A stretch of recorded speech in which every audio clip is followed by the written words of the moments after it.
Welcome WEB21. Today we're learning all about composing React components and giving them some style. This is a really fun lesson. It takes a lot of the complexity and the delicate nature of all the stuff we've been doing the past few weeks, and really shows why we use front-end frameworks. It really makes a convincing case of the problems they're solving, and how it will, at least in React's case, how it makes our life better. So the range of objectives today is kind of a wide one. They're going to be touching on a couple different topics. It may seem, or it may be a little disjointed, because we're going to hit on a couple key pillars here. Let me try to lay out the groundwork. Let me get my screen share going. And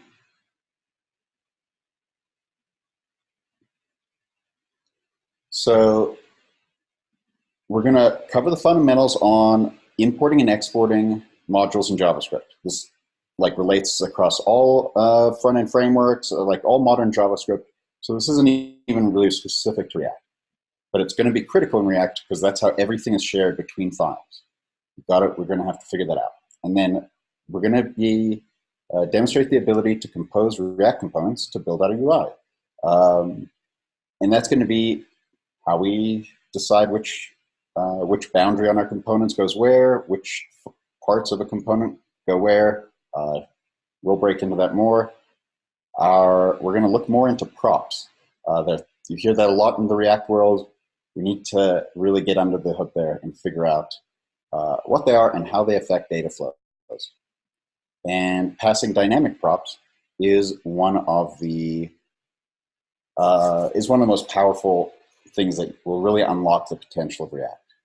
The next thing we'll cover, or the last thing we'll cover, is styling our React apps.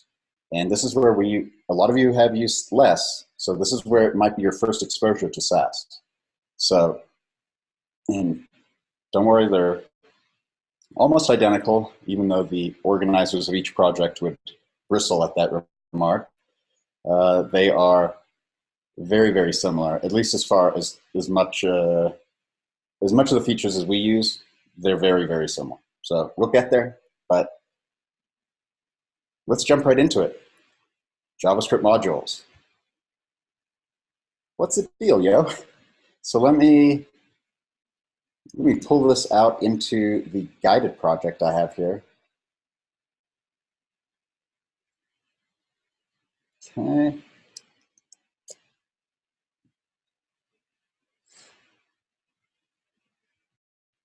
Can you give me a thumbs up if the size on that is all right? I'm on a different screen. Cool. Okay, so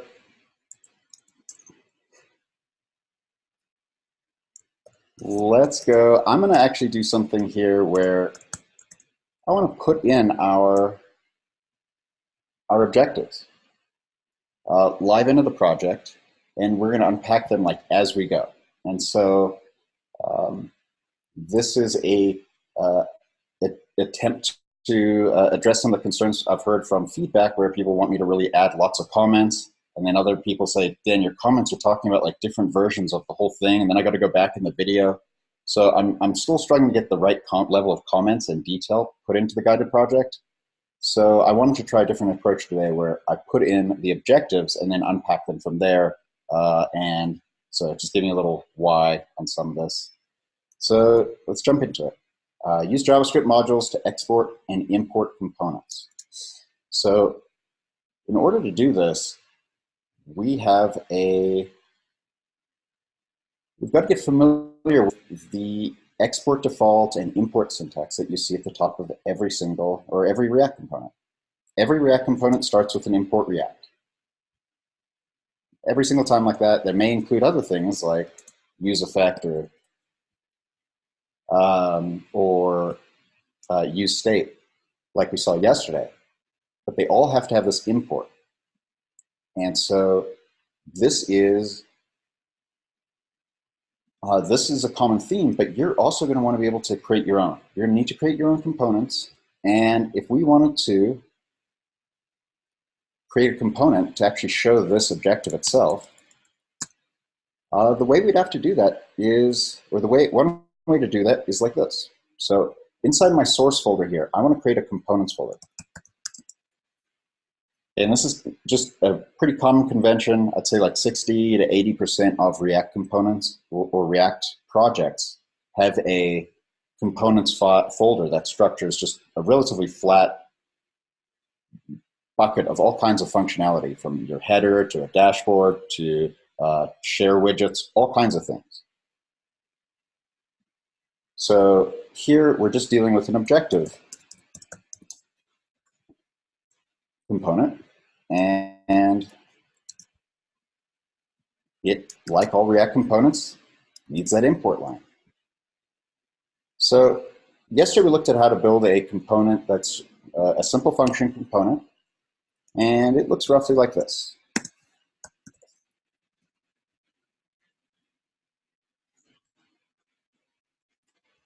So in the function body, this is where we put our template.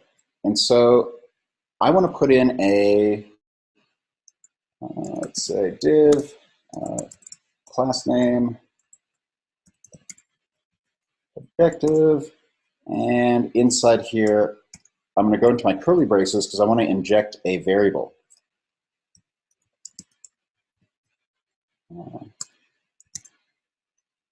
Let's call it text. And in here, there's some cool syntax I see a lot of you have been playing around with. I saw some of the samples in the discussion in the help or in the channels. So if you know how to do parameter destructuring in there, great. I don't want to go down that rabbit hole quite yet. But there are definitely some improved ways to define your arguments for your components, or define your props. So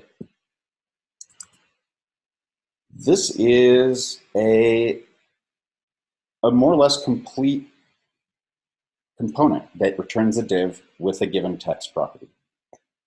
But it's missing something key, and that has to do with the objectives here, or that has to do with the imports and exports. Our very objective right here. Does anyone know what I need to do to this file to make it so I can use objective? Let me get a thread going. Kelly's already on it. There we go. Beat me to it.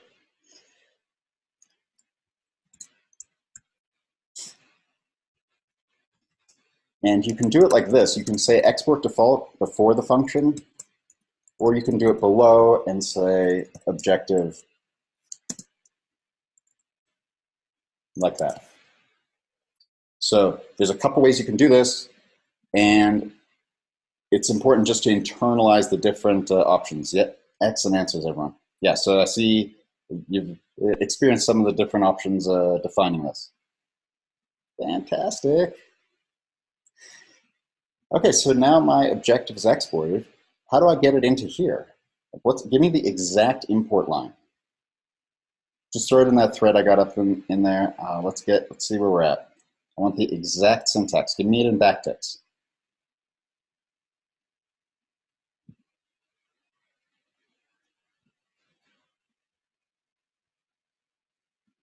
Several people are typing.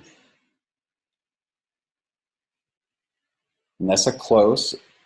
There's, okay, Patrick, that's exactly right. Or I think this case might be off. Nicholas, I think you might have it there. So you've got to pay attention to the case. The case sensitivity on the file name matters. The naming on the left side, this is not,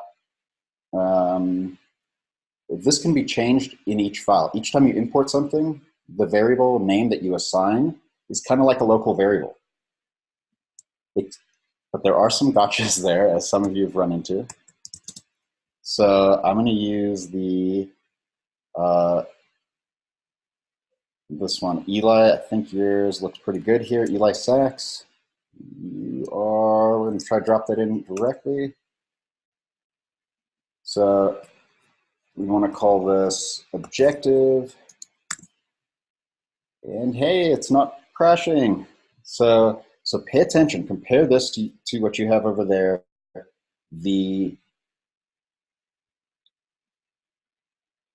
Excellent. A lot of you are making some of the common mistakes, things that you'll probably see me code live here, just because, you know, the first time you write your file paths as you're importing things, you might get them upside down a little bit. Excellent, excellent. So, excellent. Seeing them coming in, this is fantastic. Y'all are getting it. This is the, so you don't, also, I see some people have put in the .js file extension, and that's just a good habit. It helps the system make faster resolutions or faster lookups of the file. But in general, you don't need it. The system will pick it up and detect it anyway. The way it looks up these paths is pretty powerful, and it's got a lot of functionality in there. But I just want to give you one way that is very reliable and very common, and this is it. Where you have a named file like this, and it's a good habit to put in the .js there. But this is imported, and it's just warning me because I'm not using it. It's defined but never used. Okay, so here, inside my list item here, now I've got this. I want to use my component. I want to throw in a objective, and we are going to say text equals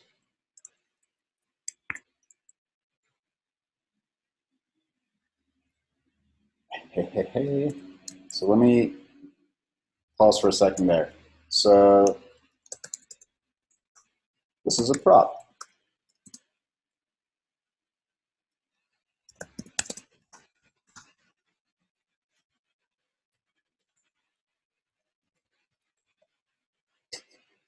So this is a common example of a component which is receiving a prop called text. We're able to give it whatever value we want here. And lest I lose my objective here, let me go put that back.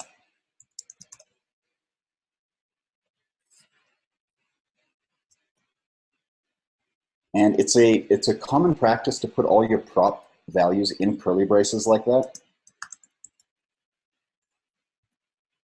And it's going to be critical, it's going to be required when you are dealing with objects, functions, non-primitive types in JavaScript. But just to kind of highlight and be consistent in your code, it's a good idea to just explicitly use curly braces when you're dealing with props. It makes it easier to read, or at least when I'm reading this, I know that, hey, this text property, it's specially handled in my code. So if I'm like reading this, this syntax could possibly get lost in with all the class names and regular HTML attributes.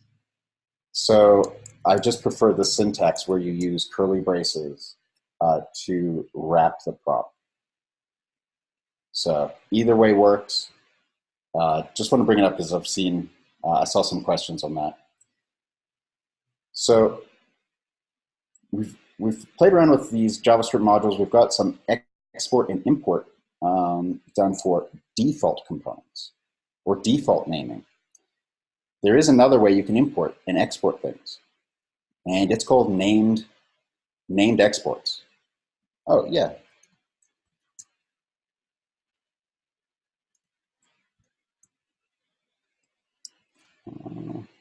So Desiree, I see your message. Let me change my browser's font size real quick.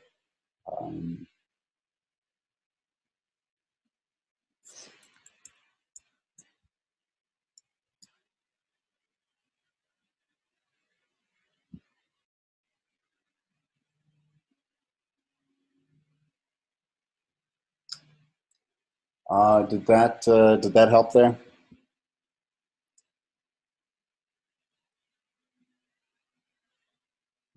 There's a font size setting here I just saw. At the end of the URL here.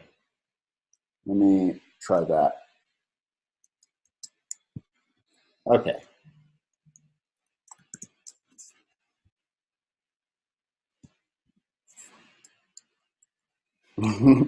Yeah, Command Plus is blowing up everything. I wanted to just do the font size in the editor.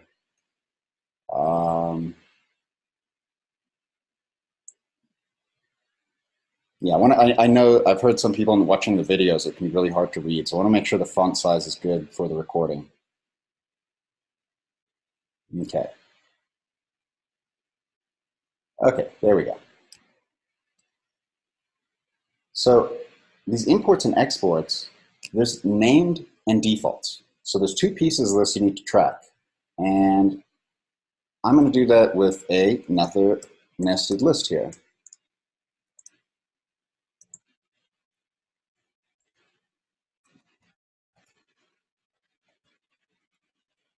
So there's default exports, and there are named exports. These are the two very important things to know about here. Come on, format. Where's mine? There we go.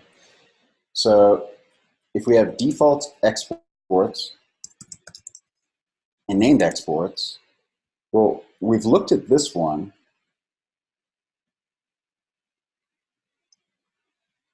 And what are named exports? This is something that is a little bit weird, but you've probably seen it before. So what I'm talking about, let's say we had some helper modules to help us with some math functions. So they could be written in a way that lets you do this. Import.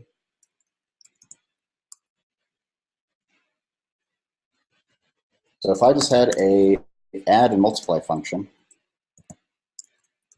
and I imported it from math.js here,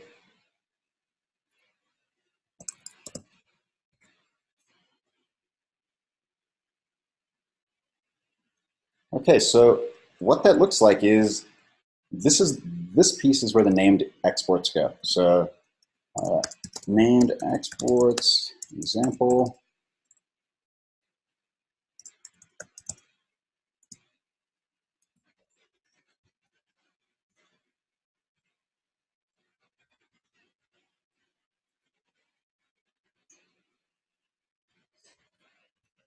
And we'll just return x plus y.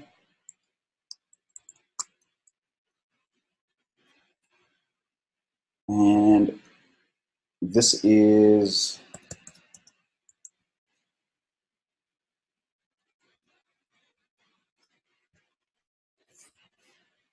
okay, so here's a common way things are exported with named exports. So you'll notice our export keyword here does not have the keyword default here. It just says export, and then we've got a named const variable that we're pushing onto that.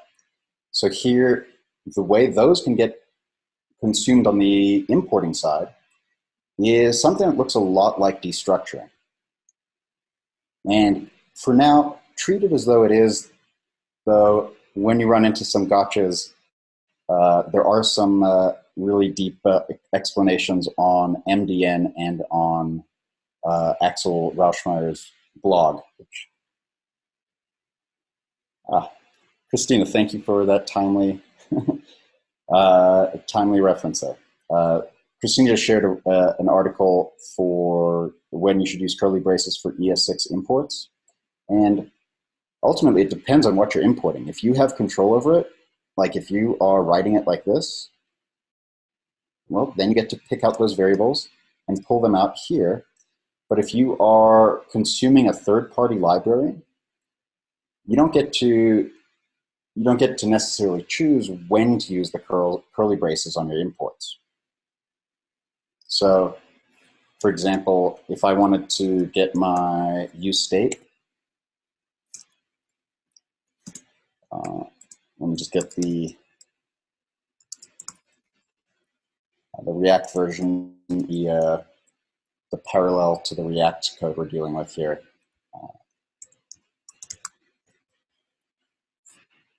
So you can see here, like useState is exported in a similar way inside the React library. And that's what dictates how we import it. And so here with add and multiply, we can now use that and we can say, right inside this little comment for our named exports, I can say add 1 and 2, and you can see named exports with the 3 right there. So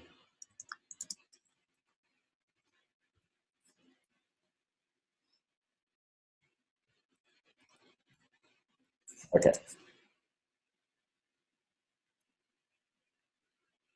So we have here, sorry, the centering here is throwing me off. We'll come back to this. Let's change the centering to left. There we go. Oh, that was that was driving me a little mad. Okay. So here we have a function we now shared across from one file to another file. This is the key on like the main thrust of this whole lesson, which is composing React components, which is putting them together and the art and science of doing that. It is specifically our next objective. Let me take this, put this over here.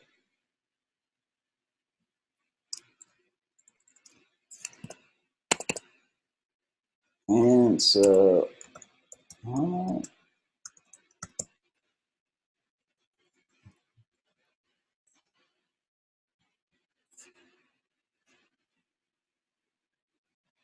me comment this one out. So, demonstrate the ability to compose React components to build out a UI. Well, what does that mean? Like, what does it mean to compose React components? So you'll hear this word all over the place in development. Like if you come from music, you probably think, oh, well, composing music, well, I put together some music. Or I put together, compose, put things together. This is a key area of where development becomes much more of an art than a science. This is where a lot of you are going to wonder, well, where should I put this component? Does the header need to be its own component? Does my logo inside need to be a component? The answer is, great questions. Try it and think about it. These are the things that you need to internalize as a developer.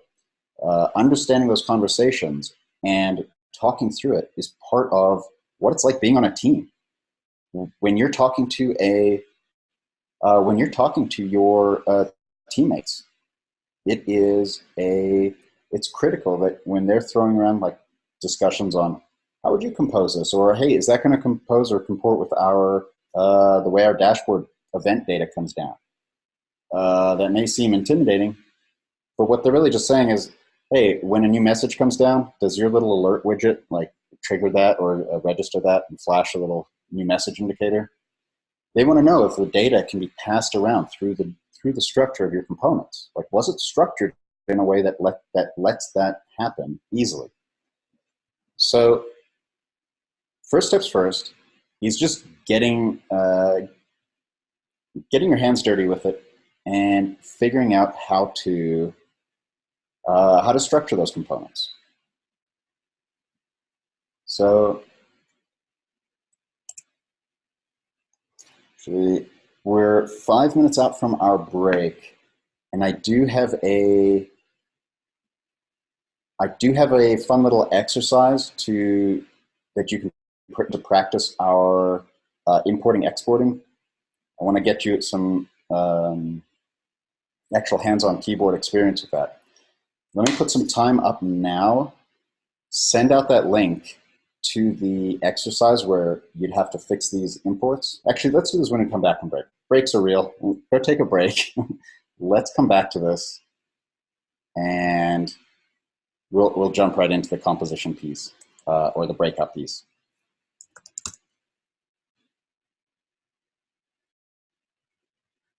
Sorry, I was late on breaks yesterday. Trying to be much more mindful of it.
Okay, let's get back to it here. Okay, so like I mentioned, I had that exercise for the JavaScript import exports, and I was going to use it if we needed a lot of extra practice there. But based on the data I'm getting, it seems like most of you have have a good handle on default import export stuff. If you don't, I will make that resource available to the team leads. Reach out. It's just another code sandbox with no React. It's just pure JavaScript dealing with imports and exports to kind of give you some focused or an exercise in isolation from all the other noise. So that's available. I will share it with the staff channel so we don't get distracted. I just want you to know that it's available.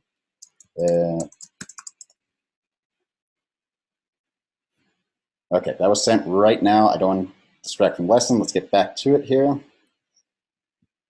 So the key thing is, how do we put together our components? Like, if components are Legos, like, are we just going to have some crazy mess of a structure, or is it going to be put together in a reasonable and predictable way? So one of the things that is that's handy here is, or one of the things to consider is not purely reuse. I know we said components are all about like being able to reuse reuse a bit of code, but that shouldn't be the test. Like a header, for example, like is sure it's reused on each page, but there may only be like one page on a single page app. Do you still make a header component? This is an important thing to think about because the reason you create components is to add clarity to your code, and from that will lead to more reusable code. Code that if I understand that everything's in a neat little box, of course I can copy paste it over to another project or another file, thereby being reusable. But, or import, sorry, keep saying the copy paste words. Now we're using imports and exports to share modules as we're upgrading our dev skills here. I'm trying to adjust my language as we go. So this ability to compose, the way I think it was broken out in Training Kit wasn't as clear as I'd like. I think there's we have like 2 or 3 versions of how it can be done, and let me try add some focus to that, because what's really going on is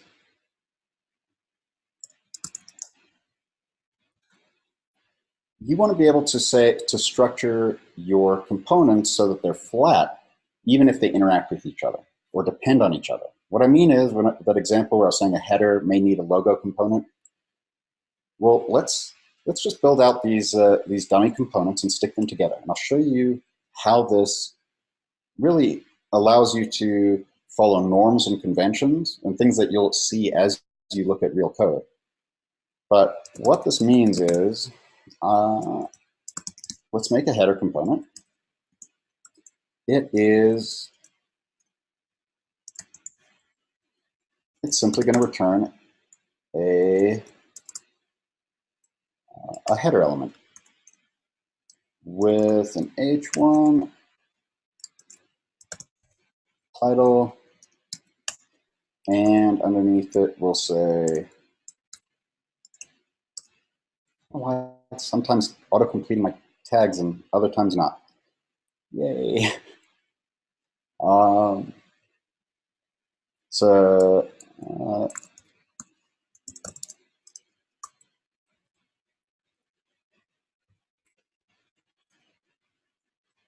Okay, so title and subheader are variables that I want to pull out of my props value here. So I'm going to say const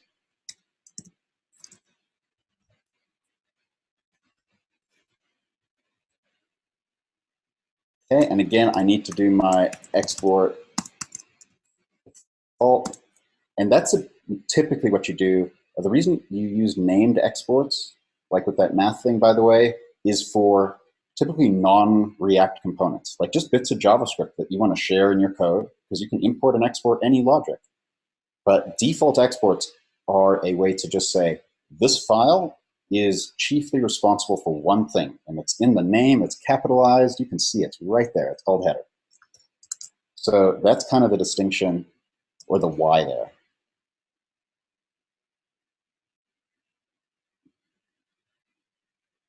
Okay, so here's our header, and our header needs a logo. So I could just put an image tag in here, but maybe it's an SVG, or maybe I've got a fancy background image effect that I may want to do. Whatever, the point is, I want to encapsulate this or compose it into a larger component. So if I have my logo thing here, I am going to need a logo file.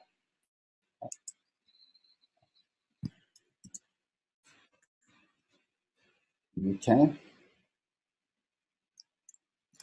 Steal my React import.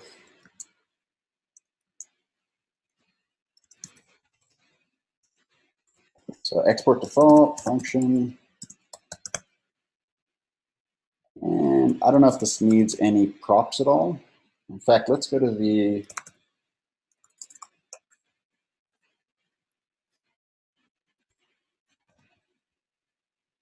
let's go to the Lambda School website.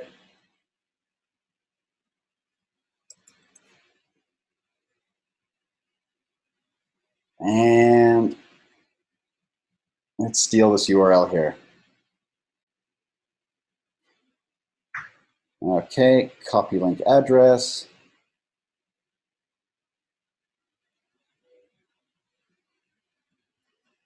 And so now I'm just going to return an image with that source in there.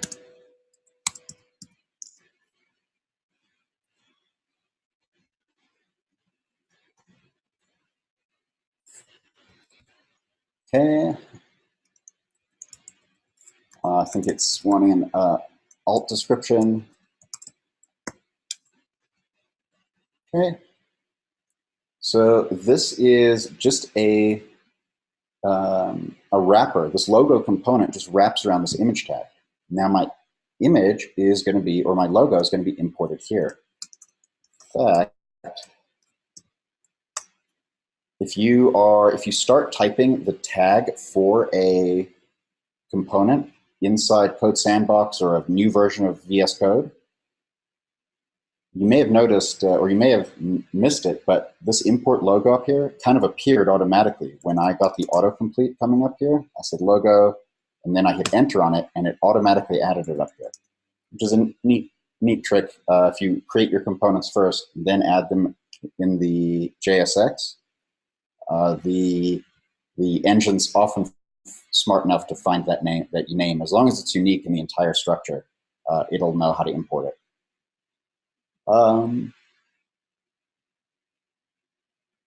Cool, so let me save this, and now we just need to use our header component on the index. And again, I'm going to try and do that import piece where I do I'm going to try write it out and see if it auto imports up above. So I'll say header.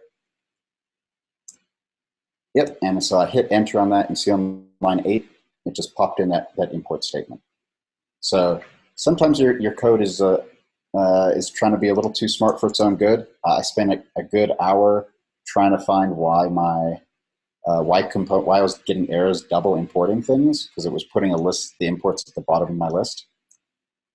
Turns out it wasn't lying. It was double imported. I'd already imported it. So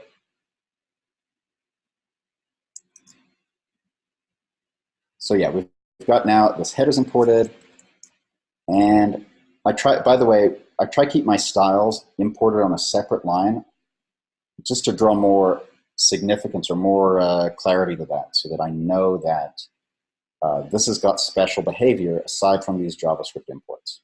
So we're going to get to that. You may not be familiar with importing styles or CSS files in JS. It's kind of a crazy idea.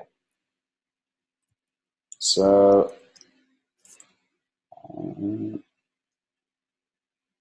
let's look at my header, and by the way, you can command or control click on the elements to jump in there, and that's how I jumped into this header file.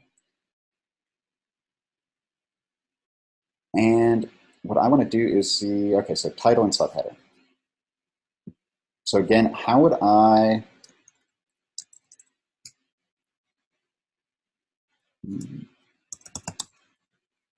just write this out? Someone just messaged me that I forgot to go to the questions because I got distracted with the module exports. I'm sorry. Let me go pull up our questions.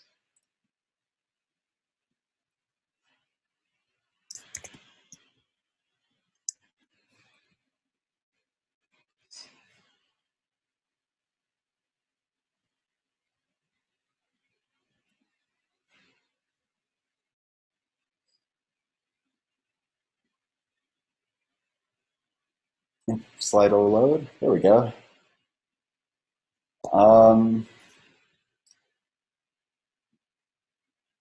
Why Slido? Maybe anonymous questions don't work or are back. Anonymous. Okay, well, they're off. Okay, I'll deal with Slido technical issues separately. I'm trying to make that consistent, though. I'm trying to make sure that we have non-anonymous comments, so I can close the loop on those things I mentioned yesterday. But Justin's got a great question here. This training kit stuff on the nesting of parent, child, grandchild. This is, what's weird about that is it uses like the Simpson characters and their actual ancestry and then relates it to our, jump down there.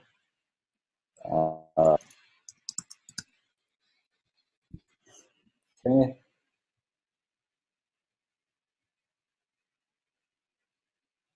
So it's got a weird way of gluing everything together through this parent element. And I know it was like part of the architect, like the requirements, and it is a real life sort of constraint. Like, I do like how deeply nested, because I know people were having, I do like how deeply nested this is. It's good to get experience on that, and I know people have asked for some more practice on that. I just don't know if this is the best place to practice this.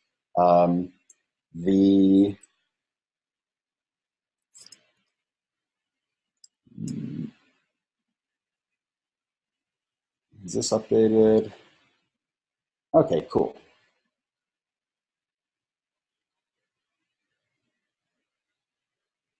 So this is basically in one file showing you how you can combine these components. I kind of split them up over multiple files over here. So our, what this is doing is kind of conflating like the names of the family relationship with what are actual names in programming that are very specific, and I don't want to confuse them. And the reason that is a little weird is, let me show you here. When you're saying, hey, what's a parent element or what's a child element, you don't really ever have a parent element that points to each of these things in one. Normally, you would say, here is this li is the parent of objective, and the objective component is the child of li. Those relationships are really in the structure of the tree of your JSX. To use those names in properties or for props is a little confusing, but sometimes you have to. Like, if you're actually, like, if you worked at Ancestry.com, you better believe that their code is probably really hard to read and really hard to reason about, because, you know, when you're talking about ancestors in a coding sense, you could be talking about very, very specific things, like the ancestors of the subjective, li, ul, div. Those are very specific things. I can point to the lines. So wording and naming these things in programming is always hard. And so, Justin, on your question there, I feel the confusion trying to follow it. And I will make a note to add some clarity and some annotations on that example to point out what the difference is, or yeah, just fix that in general. Okay.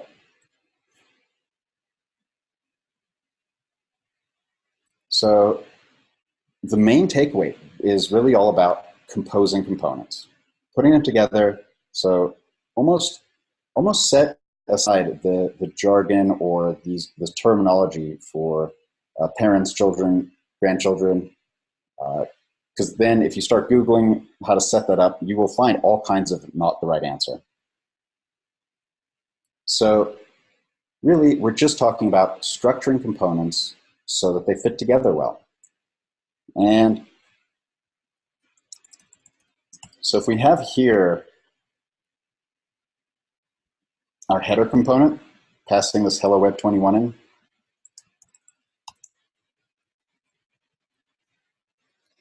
we also have subheader. Was it subheader title? Yeah, subheader.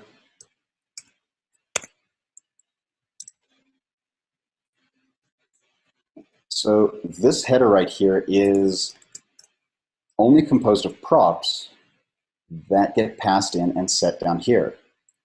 Now, there is another value in props that is kind of hidden, and this is really key to figuring out how to compose your components.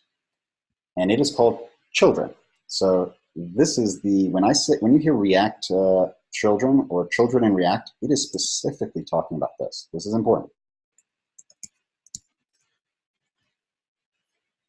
And if you're wondering, okay, I didn't add a prop to the header called children, where is that coming from?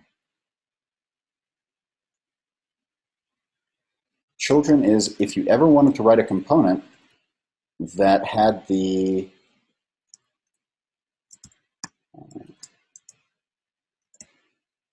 we go, that has contents inside of it, like a regular element might. Like this li has a child or has children of default exports, named exports. This UL has children of the LIs inside it, right there. So every element or every component in React, whether they're just HTML looking or custom components, they're all going through the same paradigm. They're all going through the same design system. So when you're asking, well, what are the props or what are the contents of the element? Well, the way you access that is that props.children. And so let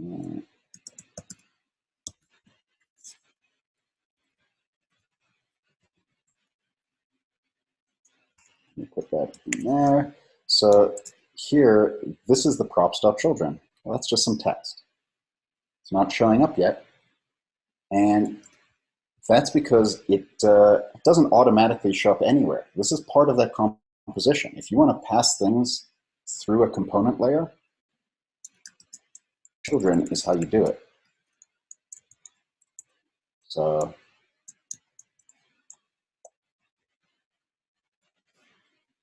I've put in some P tags with the curly braces and children in there, and you can see it right here. Hey, this is the props.children. So it is it's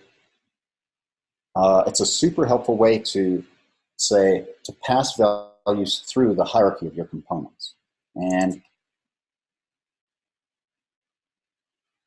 let's see here.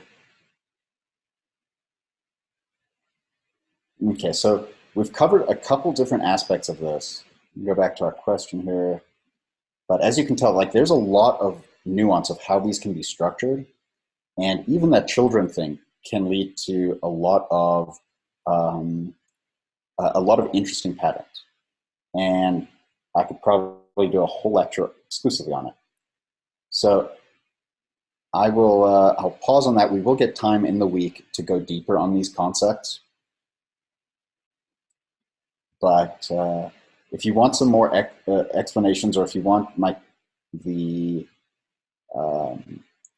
refactored code on the training kit for this, Jocelyn, just DM me after lecture, and I can I see there's a couple upvotes. I'll share it with y'all. So can we just use less? So today we're using Sass. Like I said, they're basically the same as less. If the install for it should be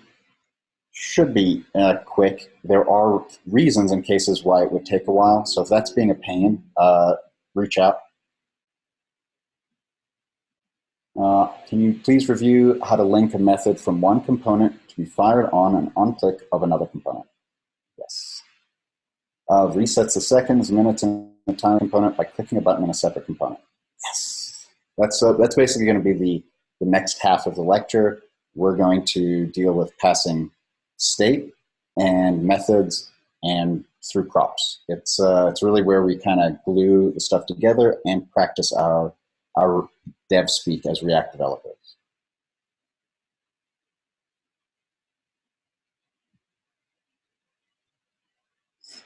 And so here, what is default and export default objective? Do we always need to have the default when we're exporting? Yes, when it's a component for a React. Like, not everything you export is going to be a named React component with an uppercase letter that's going to be used as a JSX tag. So if you're thinking of using something like this, like opening arrow, capital letters objective, well, that means that I fully expect to see an export default here.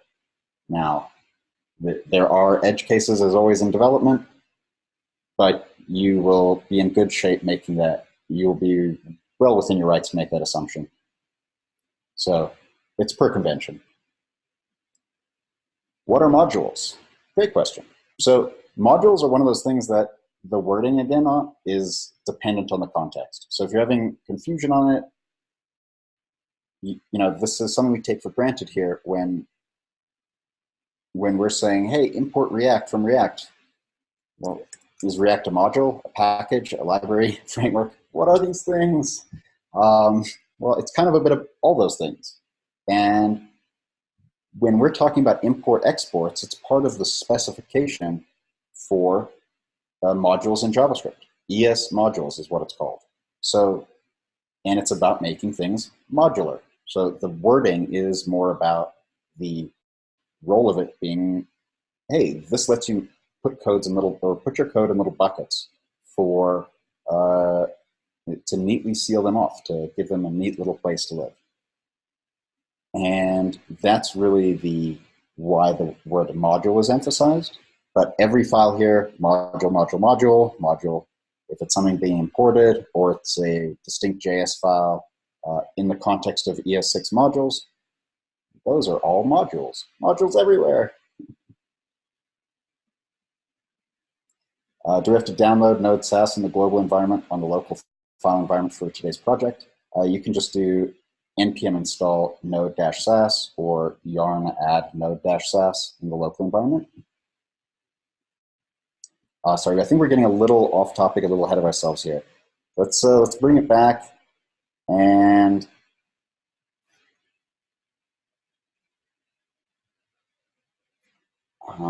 these are really great questions, though.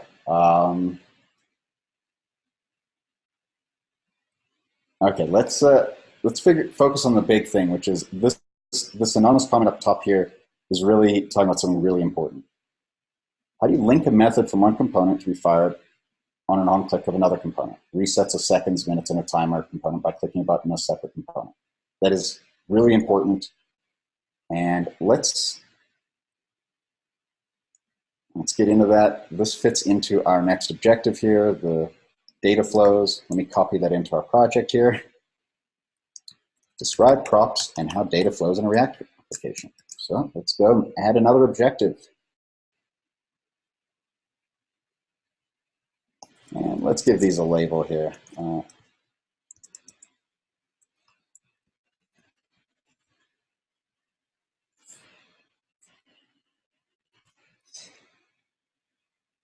And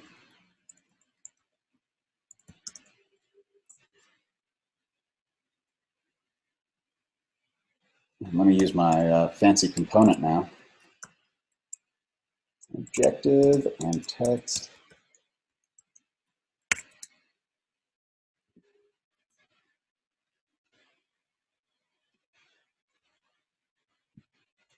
Okay. So describe props and how data flows in a React application. Perfect. So this is this kind of sounds like data flows, props, cool, this is easy. But to describe this, we need to understand what's going on and how to connect the dots, like how do you pass both functions and state as props. Okay, so let me add these as inline kind of additional points here. So describe props and how the data flows. We want to do passing state into props. And the next sub-objective here is going to be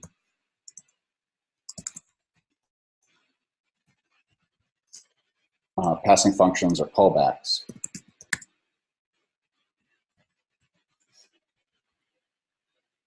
Okay, so those are the pieces we're going to next build out here that will address this question here. So let's do just that. So I am going to do a new sandbox here.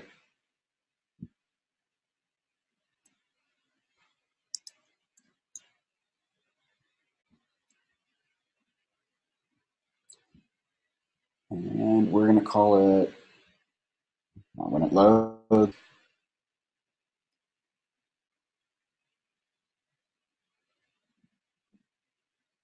okay, so inside here, I want to create a button that counts up, just like similar to how we did yesterday.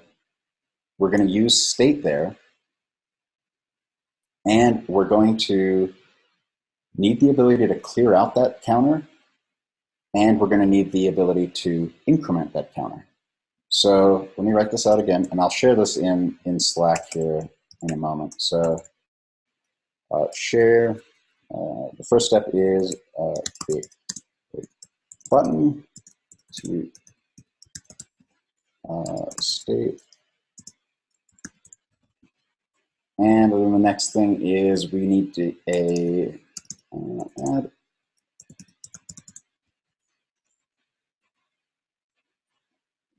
a function to reset count. And we need a function to increment it.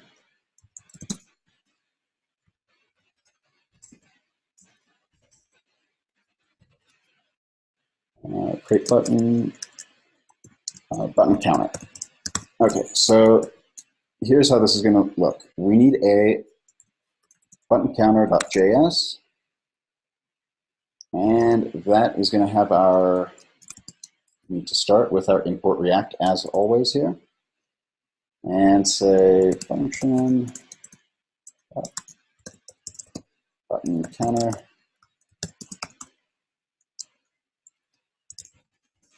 return, and this is going to have we want to track just the button clicks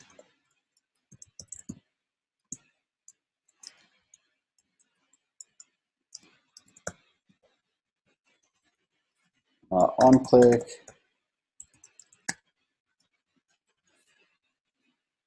So here is where you have your event handler in the button. We need to have a function that can increment. So increment count, and we want to say the current count. So the way we're going to pass those in, again, this is just based on props. So we're going to say increment count,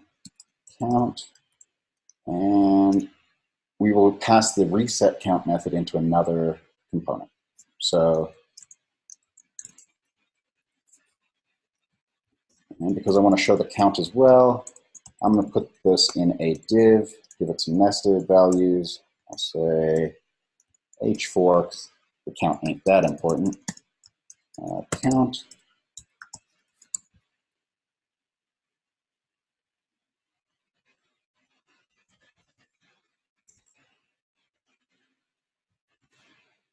Okay, so here's our button counter component. It accepts a method to increment the count, and it accepts the count, which is hopefully just a number. So down here, let's see if that picks up my button counter. Okay, so right now it's not going to do anything. We don't have a count, we don't have that wired up. We're going to use what we built on yesterday with use state. So we import that like so.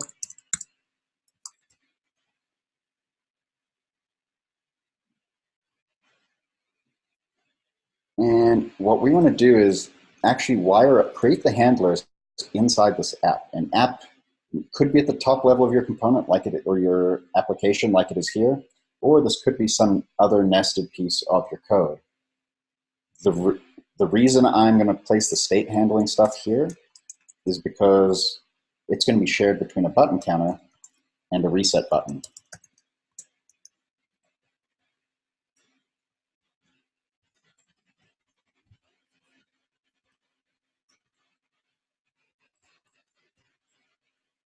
Okay, so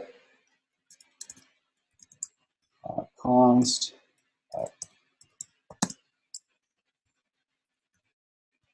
set count, and we're just going to say we have some state, it's called a count, and we have a set count method. But I use the names reset count and increment count. The reason is very important. I want to add more context to, or give my functions more meaning than just set count. Because if you just click on something here, it can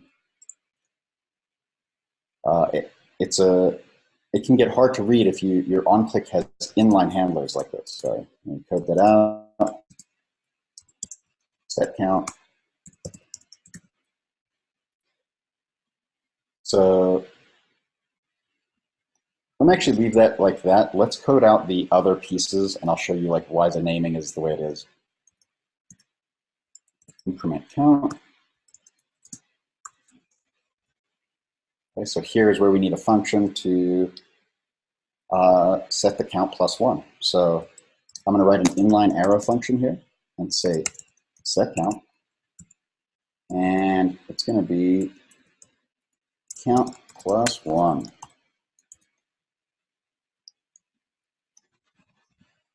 And I also need to pass in the count, so we can actually see what the number is. Okay, so here count came through because I'm passing it in here. And increment count is now a function that is defined in the app.js scope. And that's important because it has access to these values. And same here, but because I created it here, by virtue of this fat arrow there, it goes and gets passed through to my component via props. So let's go and command click on button counter. Now we're in here. Increment count is now the named function of that thing that just adds 1 to count. And if I go and click there, oh, it's counting up. So let's see if now the reset, the moment of truth, does my reset work? Yes. So what's happening is, let me try and draw this.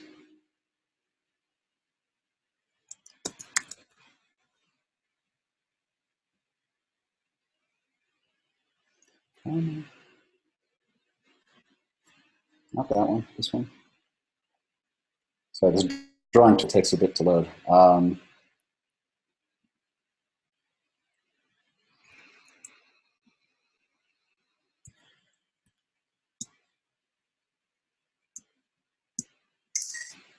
Okay.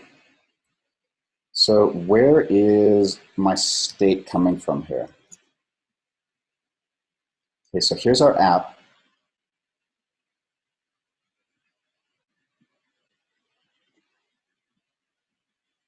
So we have app up top here. And then we have our state up in there. So this is our state handling. So app,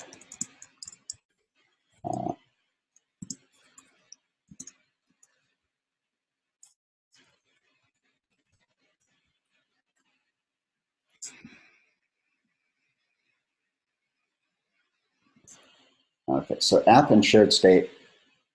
So app holds the shared state. It also has a button counter and a reset button. Those are connected underneath it.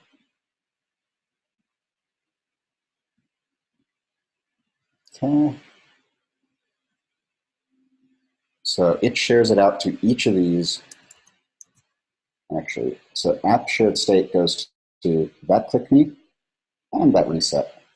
So this is kind of the hierarchy that you want to be mindful of.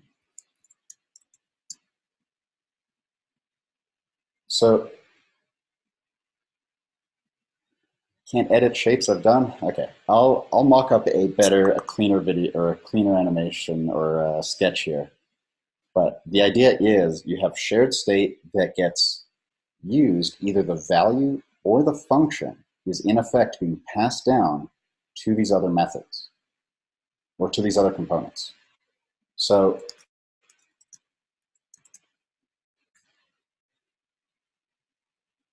okay, perfect. So passing state and functions.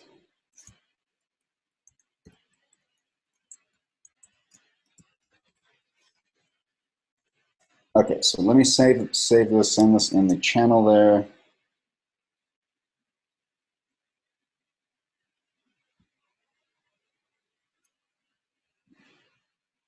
Yes, I see your comments now. Sorry there.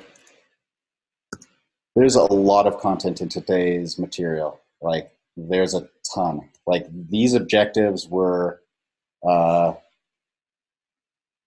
uh, I was, the first thing I said when I saw them, I was like, can I get 3 hours? Uh, so there's so much depth in each of these things. And I want to provide you more side resources and materials like this link I'm about to share. But let's take a pause. Let's take a break. We've covered a lot. Just passing props, passing functions, organizing your components, and imports and exports. That's a ton. Those are the most important things in today's lecture.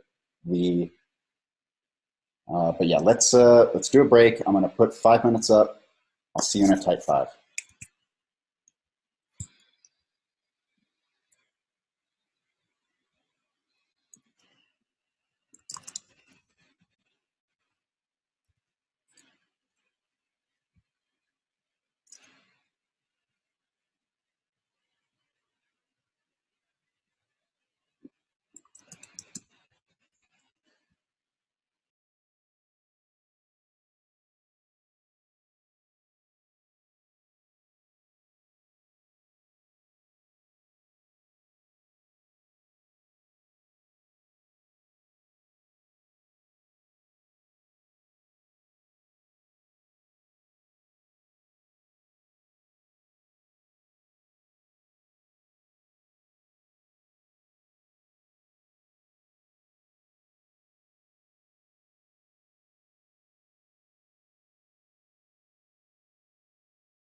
Okay, we're back. Okay, so sorry for going a little fast there. We've covered a lot of stuff. Let's take a moment to appreciate just how much we've touched on and get a lay of the land so we know exactly, so you know what stuff to work on or what things you need more practice on. Because I think I'm getting a lot of messages from people that are saying, hey, I need help. I need slow down on this, slow down on that, slow down on this. And they're all very important and different areas. So let's reflect and recap some of this so you have a clearer idea of exactly which pieces you need some more practice on. It'll help you find those spots and Google for the stuff. And we started doing this right here, so let me move that prop. This is one of the other objectives we completed here. That's not. There's our React Components one. Okay, this is the guided project link I shared out at the beginning of class. So I want to keep putting our objectives there as we touch on them.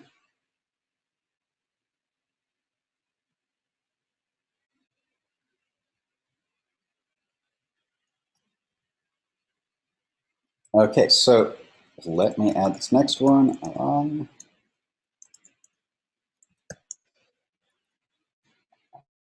And let's make our objective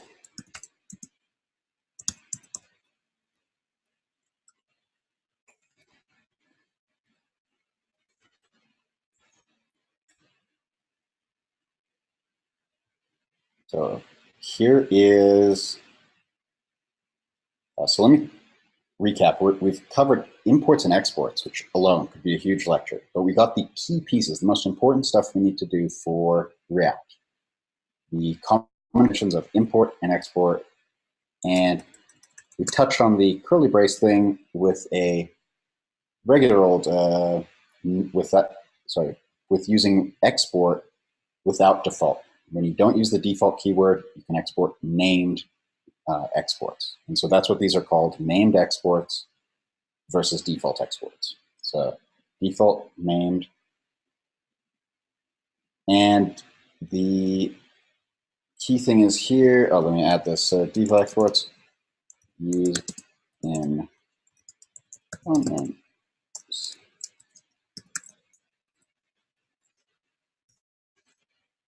capitalized components. So, and the named exports is for utility methods and shared and miscellaneous shared logic. Like it really is a giant grab bag. You can put all kinds of stuff in. So we've also covered how to compose React components to build out a UI. We built a header component. We imported this huge logo, which we should deal with the styling, but I hear that's our last objective. And the composition we built lets us represent just the header, and it'll automatically, by virtue of the header wrapping up and including the logo and the styling required, it puts that all together. And then all I need is this lines 13 through 18. So that's our structure on, or that's one example of how to compose components and put things together. Again, we will get into more examples of different nuanced ways to do this later. Like we'll hit on it again this week, and next week there's definitely going to be time to explore some more things here. The other key thing is describing props and how data flows in a React application. Okay, so you'll hear this thing that data flows down or actions up. Those sorts of like shorthand terms that are used to describe this behavior in React are only helpful if you're a seasoned expert or you're experienced at it. What we're looking at here is passing state into props is like this confusion between state and props was, I think, a lot more prominent when you dealt with class components, like the old school syntax, because the way you access them was pretty similar. But state now uses the use state hook. And that we looked at yesterday a little bit. And I hear there's a couple people reached out who wanted some more reps on that. But the use state, by the way, I'll see if we can circle back to get more reps on that, or I'll get you that project with some extra instructions, and then we can get you some extra practice async. But I definitely do hear you on that. But high level, passing props and data flows is basically a fancy way to say, whenever you hear props, we're basically just talking about the arguments to a function. Like, these are still functions, and by virtue of putting things in that structure as an HTML element or a JSX element, you're kind of custom your own elements, and your props, like the series of key value pairs, key equals value, those get dropped in and just get dropped straight in here. And just swap that over. Might tighten this up and get rid of some of the noise in here. This is alternate syntax that is doing the exact same thing. So index is where this data, so these are hard-coded strings, but I can then reuse this on another page and say, hello, WEB22, but we're not messing with that yet. WEB21 for life. So composing components with style, that is, again, just comes through here as a argument into our header function. Just regular functions. It can be hard because we're dealing with a whole new layer of language that isn't just there to confuse us, though it feels like that sometimes.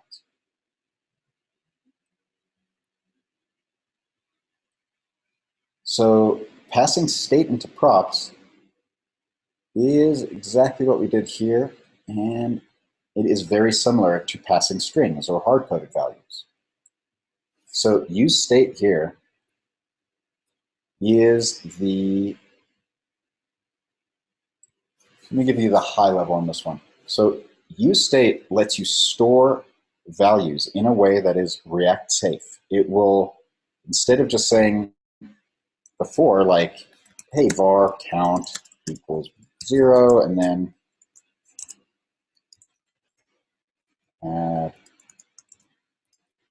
to count, like this is how you maybe have done it in the past. Say number okay, so I'll even use vars so that you know that this is a fake old school code.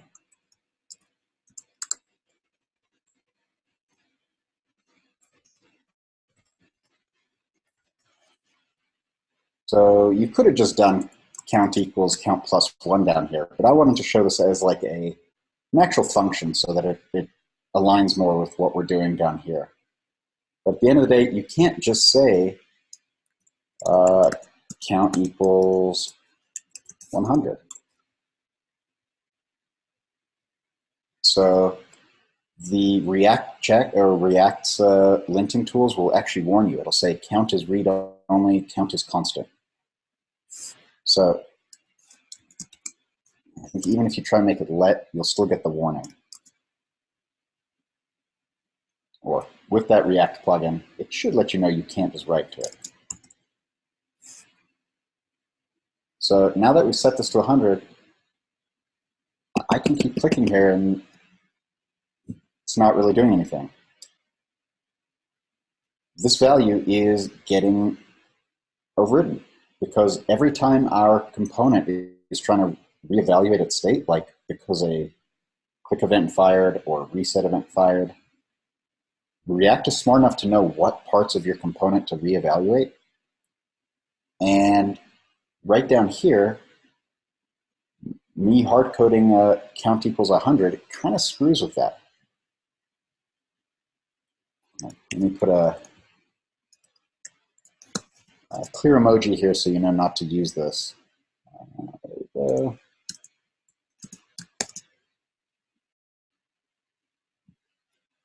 Okay, so by hard coding it, we don't get an opportunity to really control the flow. Like, do we want to, does the value stay static? What if we just kept saying like count equals count plus 1, and now we get this like weird sort of double counting or optimistic counts, because every time it's going through and running this, it's counting 1 here and it's incrementing here. And it's tracked in such a way that you may be looking at a value 1 behind or 1 ahead. And you get into weird bugs that make it really hard to understand what's going on in your code. But this is showing us that every time I trigger this set count, it's going through and re-executing this app, rerunning down here, pulling out of here what the previous state is. And this is part of the hook's magic. Behind the scenes, React is actually tracking to say, hey, this useState method is actually relating to a specific counter value that it's tracking independently.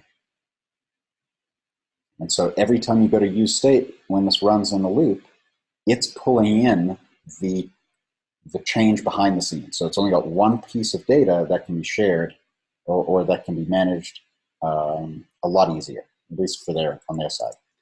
Now, I don't want to get too deep onto a lot of that stuff of how that's working, because it is magic, and it's a relatively new pattern. But the key is you don't want to be manipulating the count manually like you would. Every time you would want to do that, or you might want to do that, you want to make sure you're using the set count key value or setter, which is your second argument that gets returned from useState. So the reset button works here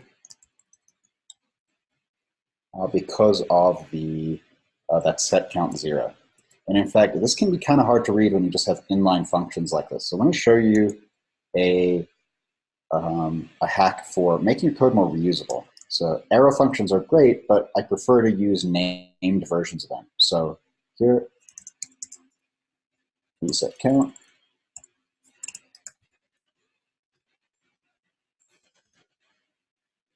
Okay, and we're going to do the same for our increment. Increment count, and that's going to be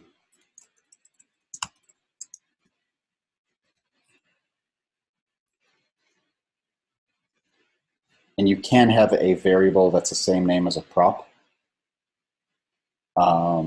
Just like you see here, count equals count equals increment count. Kind of gives you some symmetry and predictability here.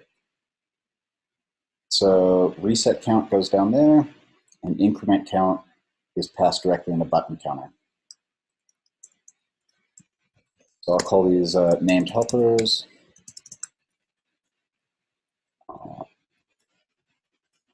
To maybe, if not clarity, it adds a description to the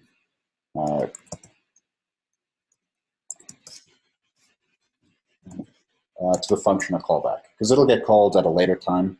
And this is, I'll label this pro tip because you don't have to do this. I just highly recommend it. Okay, save that. So if you've got this script open or this sandbox open, just refresh.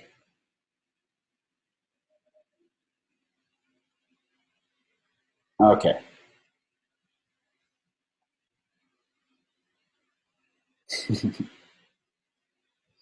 So here is the, yeah, so definitely that, the number of bugs, let me just point out the number of bugs I've fixed in like real world enterprise apps that were due to nothing wrong with the code other than a misunderstanding of deeply nested anonymous like arrow functions. I just would pull out each of those arrow functions, move them above the JSX, and just give them a name. And then suddenly when the stakeholders are looking at this like crazy JSX, they see all these labels in there, and they're saying, oh, wait, this isn't supposed to create the lead. This is supposed to edit the lead. Oh, that's why it's not working. The code is doing the thing the tests were passing. We just were using the wrong code in the wrong point. And they were going cross-eyed at this huge structure. So if you've ever felt that way, like extracting logic into named functions it has a way of making everything a lot easier to read. And it doesn't automatically fix bugs, but it does get to making it easier not to code them just because you've been staring at your code too long. Not that we do that. So we touched on passing state into props, and we passed functions and callbacks into props, and we even named them. And then down here, we have passed props as dynamic data into a React component. So props as dynamic data, what that's referring to is specifically state. So state is our dynamic data. There is a way to use that with HTTP, like Axios calls.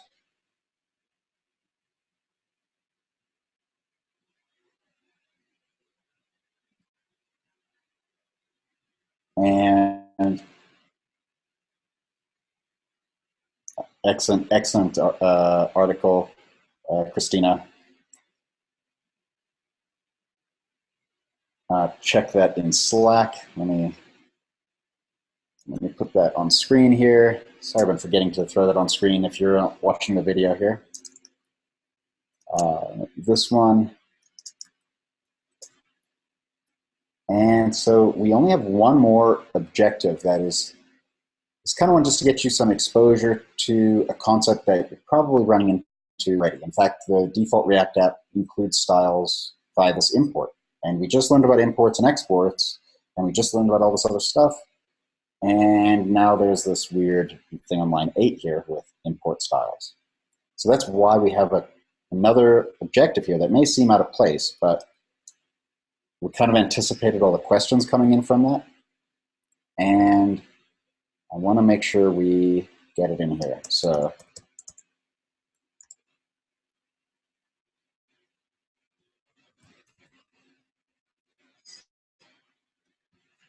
come on, autocomplete, you got this? Okay, text equals.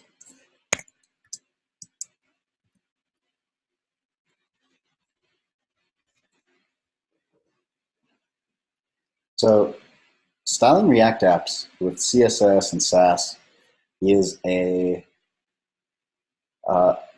really great way to get a handle on your components. But the React thing in here, make your components line up with hierarchies in your CSS. So just less how it had nested structures where you could have dot header and then a logo element inside that, maybe define the H1 inside that. All those things are, all that nesting is available in Sass. It works the same. There's almost no difference. But because Sass has kind of become much more popular and has kind of taken over in the last maybe 2 years, it is where the best React support for preprocessors lies. And in fact, in the training kit, as some of you have mentioned, this installing Node Sass is the piece that you need for importing Sass files. So just like how we're loading in a CSS file here, what React is doing is literally taking the CSS file with app on family, injecting it into the component. And in fact, let's go and inspect and see how this app is actually getting injected. So here, let me click on class app, scroll up a bit. So you can see here on the bottom right there,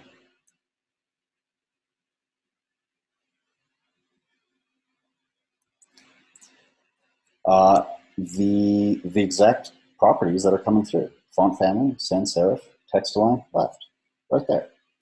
So this is clearly getting injected. We didn't have to put in a reference in our HTML. We didn't have to put a link like style sheet and importing anything. This is all being driven by the JavaScript here.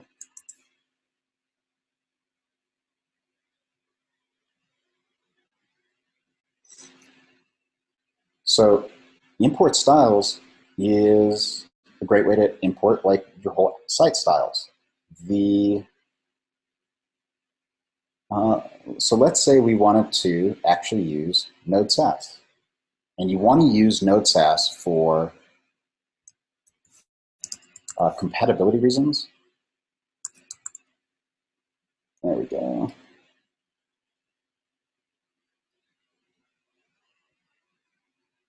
It's a sec to refresh the dependencies, and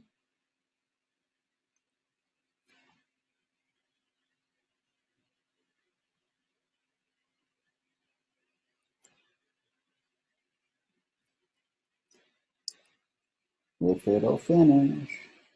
What is it saying here? Okay. So here is just some code sandbox warnings. Okay, so now that I've imported now that I've added the dependency Node Sass, create React app-based apps know what to do when I do a SCSS reference. So if I go and rename my styles file to SCSS, we can go and add some hierarchy in here. So we had that header with that logo in there. Let me make sure my image here has a class, a name,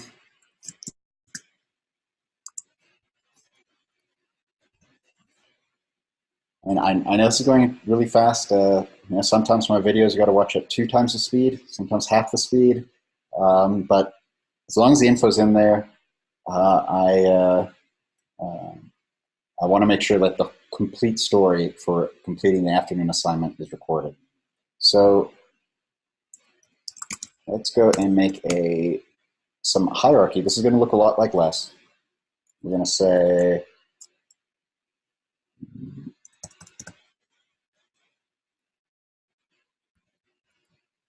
max width 250 px. Okay, so now our logo is not some giant obnoxious thing taking over. But all I did was change it over to use, I imported Node Sass, and then I made sure my import referenced the Sass file, or SCSS. So I know this is a ton of stuff. Let me go and look at our questions here.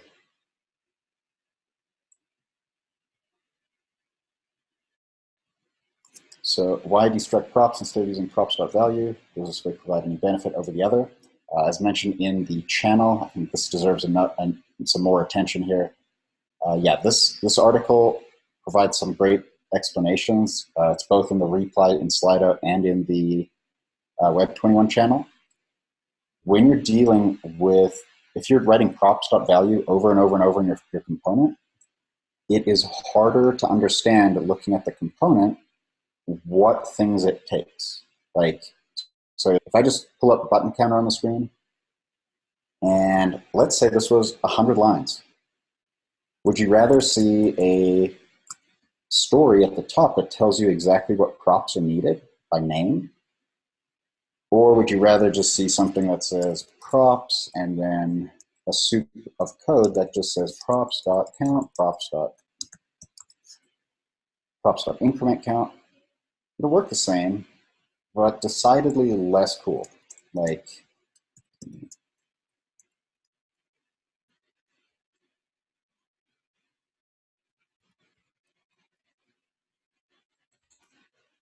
so I'll mark this as the good one.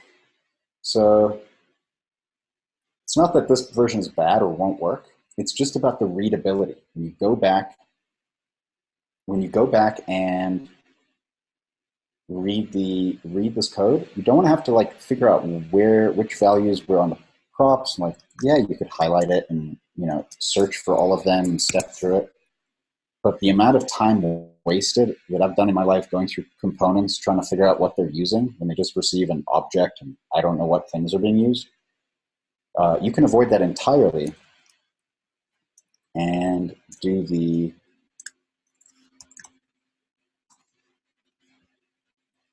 this method. So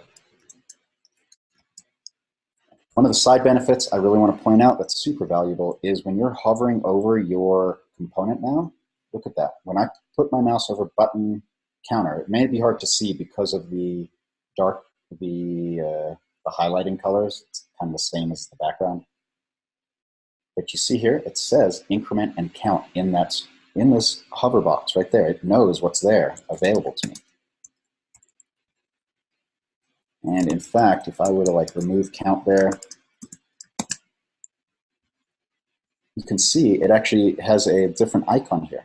I have count as a property on my function component. I didn't have to write any comments or annotate, use prop types or any of these other heavier solutions.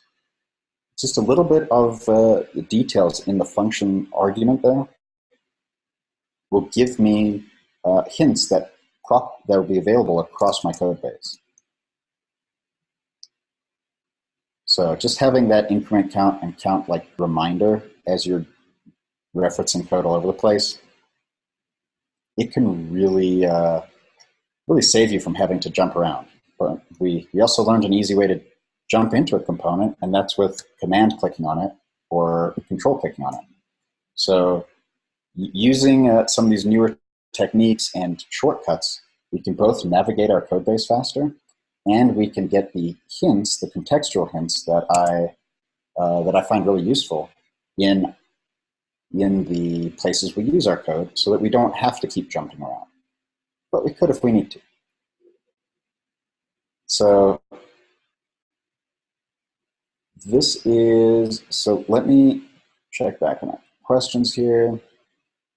But this is a great question. Destructuring really has extra side benefits and IDE awareness, and there's other cool stuff that happens there.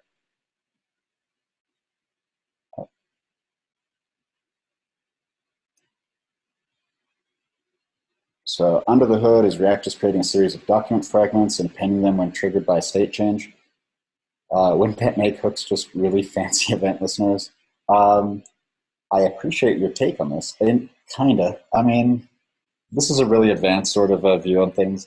We can, but it's basically just creating a series of placeholders for those documents. When they get rendered, they get injected into the real DOM. And React maintains all the data, all those props it tracks, including event handlers and changes. So hooks are generally used with event listeners or event handlers to achieve the desired effects. But interesting point. Why do named exports? When do we do named exports? Can we import methods nested inside a component, or do they need to be in the global environment? So you don't need to use the global environment. The whole point of imports and exports, whether they be named or defaults, is so we can share them and avoid globally accessible components. So if you're referring to how React's, how this syntax is done, where React is the base component, but it also has a named export. There is a way to do both. So if that's what you're talking about, that's a little out of scope, and that's kind of a nuanced thing. But definitely recommend checking it out if that's how you want to design your component.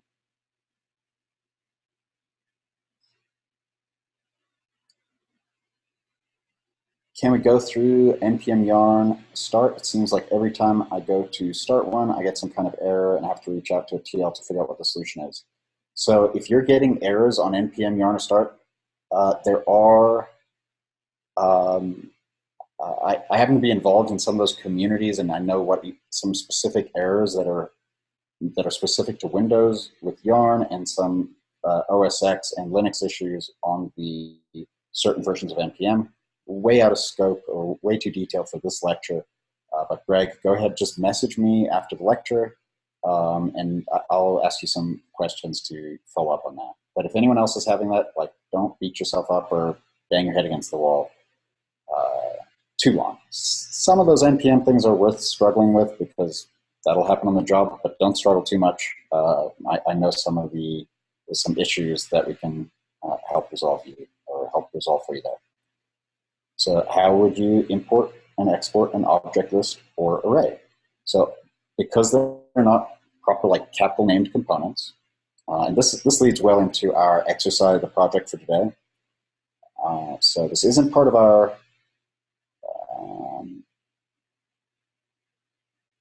this isn't part of the examples I've covered so far, but let me show you what this looks like. So here is, so I've got a math.js component here. What if I wanted to share some data? So let's actually say config, this is kind of a common convention. You'll have like a config file in your project. And you'll want to say export const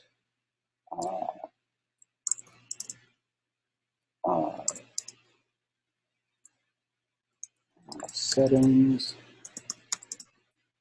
And so here I can say things like title,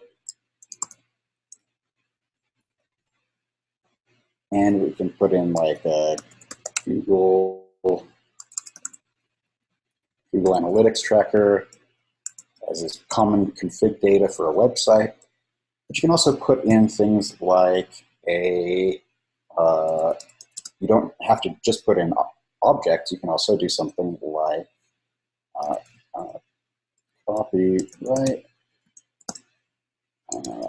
Make sure to export that. Export const copyright, and I'll say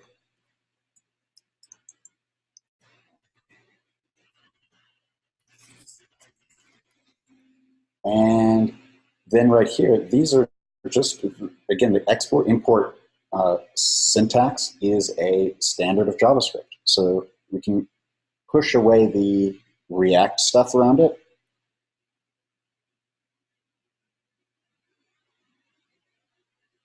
And down here, if we wanted to import that settings, and say import, and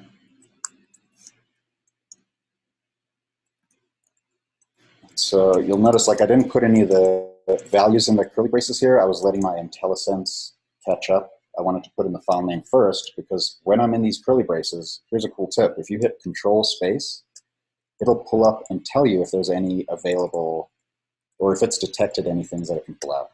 Apparently it didn't work on this example. But let's try and pull out my site settings here, see if this actually is working. Wait, what?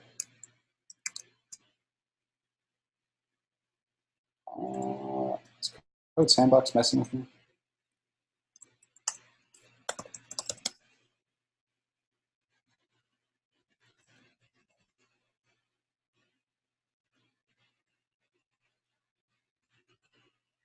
Okay. Site settings, so then you just import it like this. So I didn't know that it's got a dot title. That's interesting. Yeah, sometimes the code completion or hints here. Oh wait, there it is. There's copyright. Just got buried. Pay attention to those icons in that list. Usually it goes to the top. I think there's some settings in local VS Code for that. There we go. And let's just put this in a footer. Hey.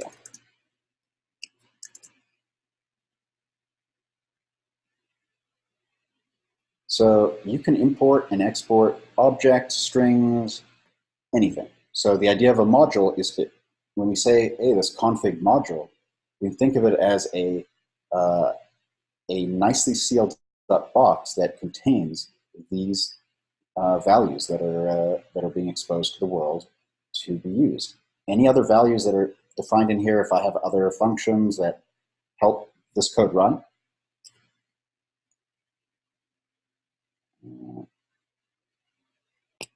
any other functions I add here, I need to, if I want to use them elsewhere, I have to export them. Okay, at least that's sticking. There we go. One example. Okay, so that's how you import regular old objects. You want to use named values. There's a way to do defaults, but it's a good convention to stick to. Use named imports or exports.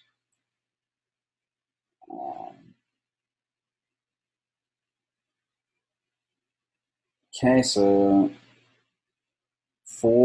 I know there's some questions on the SaaS environment setup stuff, and you definitely want to use, so someone mentioned like brew install or the Ruby SaaS library or any of those. There's a lot of SaaS libraries that are a pain in the butt to get working. They are for a number of reasons. Lots of historical reasons. The reason that Less was so successful for so many years was because SaaS was a nightmare to get working on Windows and Linux and OS X at the same time. It was very delicate and touchy, but when it worked, it was amazing and fast. And if every time there was an update or an upgrade, it was a real, a lot of heartache. Going to deployment, the server admin people would hate seeing like the SaaS component being built in there. There's a lot of reasons, but right now and today, if you just use the Node-SaaS package, it is the most compatible because we already have Node set up. We already have the JavaScript environment, and Node SaaS will automatically use a JavaScript parser or the compiled like C language-based parser, which is way faster, but it does it silently or does it behind the scenes. So it'll use the faster one if it can. If it can't, it doesn't bug you about it. It doesn't tell you to install these compilers and all these crazy things. It just says, oh, okay, we'll just use the JavaScript version. It'll work. And that is, so the trade-off is really about speed. Is you lose a little bit of speed, and the